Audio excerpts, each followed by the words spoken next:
You may be surprised to know that Ian once tried to flush a chook down a toilet. True.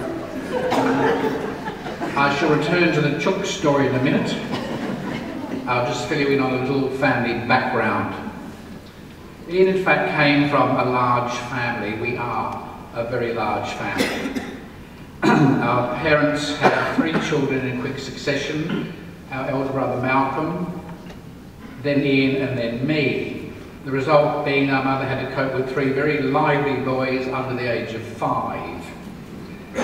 Later on, 6 more children were added to the score, so there were eventually 9 of us, and we weren't even Catholic.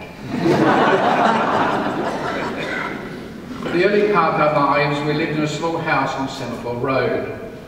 It was the 1950s, and unlike today where children have iPods, iPads, iPhones, bat phones, whatever, we had to make our own fun, and we did.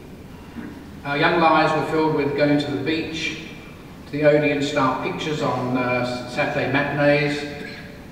We went to Adelaide on the team train that was all down Semaphore Road. An iceman came occasionally, put ice into the ice chest. That's how old we are. A baker came with a horse and cart, and if we looked hungry enough, would sometimes give us a bread roll. And on Sundays, the Salvation Army would march down Semaphore Road banging drums and waving tambourines. You can't experience those things on an iPad. It was a wonderful, stimulating childhood, which I like to think shaped Ian's early years and set him up for many of life's challenges that lay ahead. Now, both families have their stories that are passed down through the years, and we, of course, are no different. The chook down the toilet has become legend, and probably like all family stories, has been embellished and things have been added or taken away. But the fact remains, Ian did, at one stage, put one of our grandmother's chooks in the bowl of her outside toilet at her house in Henley Beach, and he pulled the chain. The chook did survive. He's had such a way with animals, that boy. Like many families in the 1950s, we weren't that well off, and presents only appeared at Christmas or at birthdays. There's no surprise that when our mother took us once to a birthday party for a very small child, he proceeded to throw aside the present we brought with the words, "I don't want that." Ian shot his hand up very smartly and said, "I'll have it."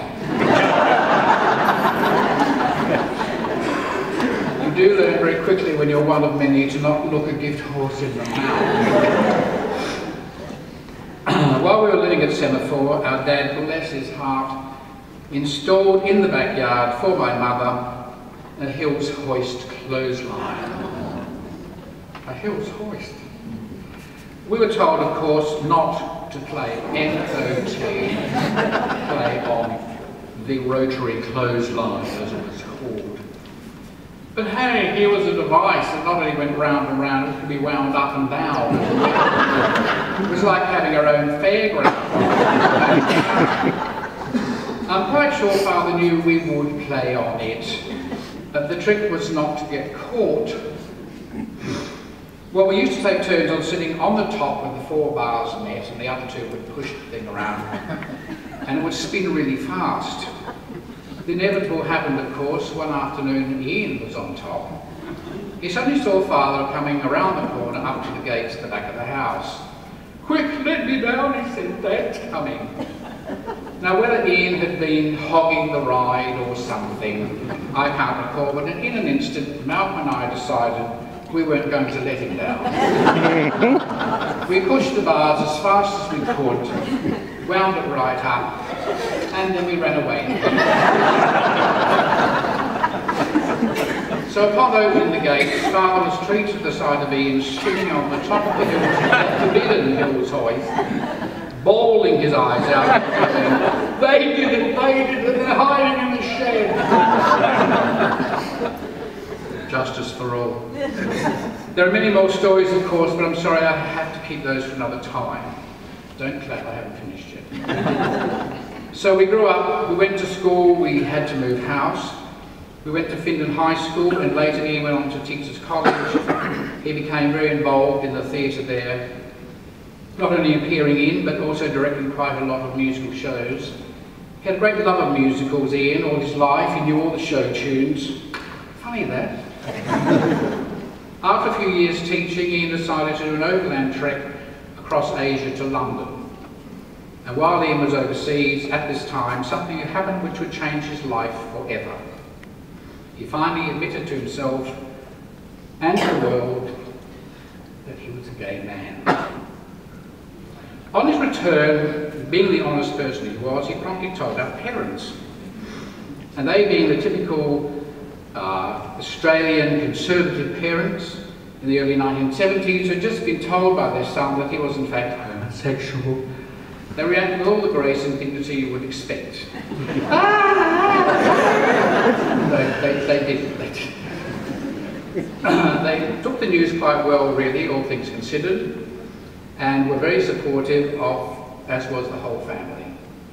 Everyone just wanted Ian to be happy. We needn't worry, of course, there's nothing much phased Ian. He would go on to show the world in his calm, quiet way that gay was okay, and his life's work began. Now, after quite a few years of being a solo act, in 1991, Ian met someone who would take his life in a new and wonderful direction. And I'm speaking, of course, of Ian's partner and husband, Stephen. Sorry. Stephen was welcomed into our family with open arms and has been much loved by us all ever since. Now, before I go, I'd like to mention Ian's award. Many years ago, I staged a production of The Wizard of Oz here in Adelaide, and Ian played the Cowardly Lion. In the story, as you know, well, you should know by now, the four main characters set off to find the wizard to ask him certain things. Dorothy wants to go home, the Scarecrow wants a brain, the Tin Man wants a heart, and the Lion, of course, wants to be given something to prove he is courageous. And the wizard gives the Lion a medal. In 2005, Ian was awarded a medal, a member of the Order of Australia, and no one could have been more proud than our parents when I went with him to Government House to watch him receive it. But Ian's medal wasn't for courage. He already had that. Who knew that little boy from Semaphore, all those years ago, would turn out to be the champion?